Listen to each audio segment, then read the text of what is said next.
Yes, sir. Yes, sir. We live. We back, man. Welcome back to the Golden Goose DFS show, the leaders in single entry content. I'm your host. If you don't know who I am, Chandler Blakely, aka Goose.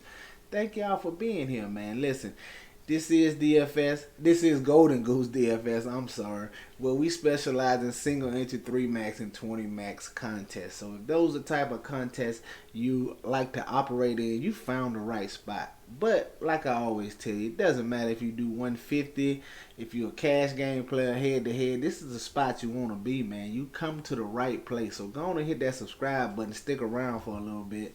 Turn your notification bells on so you can be here rocking with us when the videos drop. Alright, and do me one small favor, man. Go on and hit that like button. It helps the small channel grow over here, man, and it's greatly appreciated. Alright, I appreciate it. I appreciate your service, and I appreciate you.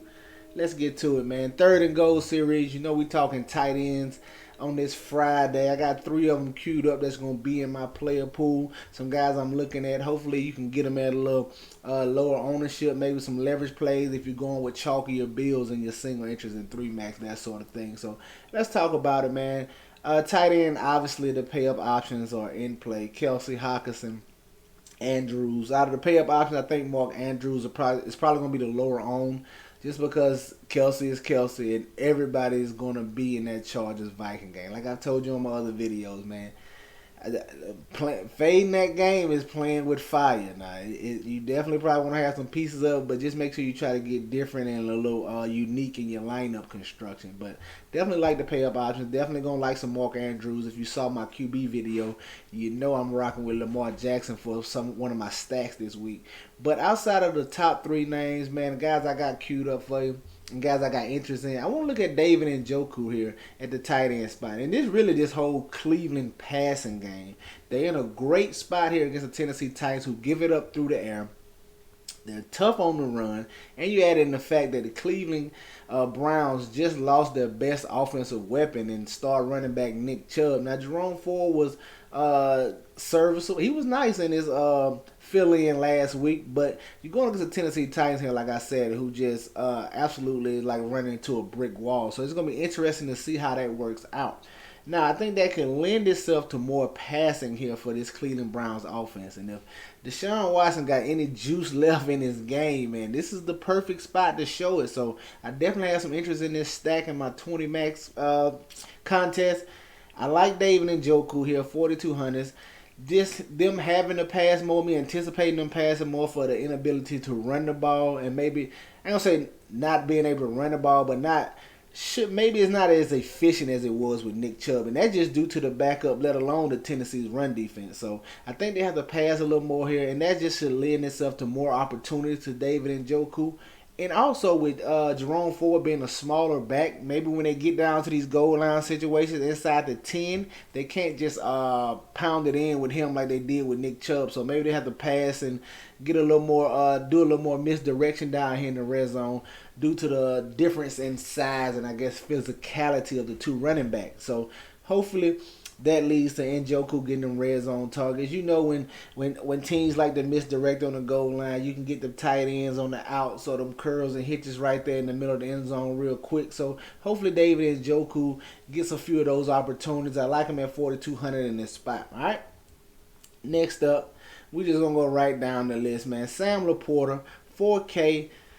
I'm not the hugest fan of this game just because Atlanta loves to run the ball, and I think it slows it down and limits the number of plays for both offenses. But Vegas has Detroit projected to score a nice amount here. And Laporta is involved in the passing game. So with that being said, I definitely have interest here in him going against these Atlanta Falcons. He's involved in the red zone. Just hoping he can get some of those end zone targets and fall in for us. But expecting 5 to 6 targets from him right here. Hopefully 2 or 3 of them is in the red zone. Like I said, he can get that touchdown and pay off this 4K salary. Once you get outside those top guys, man, a lot of these tight ends are cheap. One touchdown is the best you can hope for. Two, you doing great. So you just hoping these non top tier tight ends can fall in the end zone for you and get a few grabs and pay off their salary. But I like Sam Laporta here at 4K. He's involved in the passing game. Detroit should score. I don't know how much they score. Like I said, I'll probably take the under on this game just for Atlanta's unusual old school playing style of running the ball. So give me Sam Laporta at 4K though. Don't mind taking him at this price tag in this matchup. And just a few dollars cheaper, man. $3,800. Last tight end for you day. Hayden Hurst going against the Seattle Seahawks. Now, Bryce Young is anticipated to be out, so we should get the Red Rocket, Andy Dalton. I actually think that helps Hayden Hurst. The offense should be a little more efficient and run a little smoothly under Andy Dalton, the polished vet. Listen, Bryce Young is the future. He is the guy they're grooming to take over this team. But right now, he's just going through his growing pains early in this season.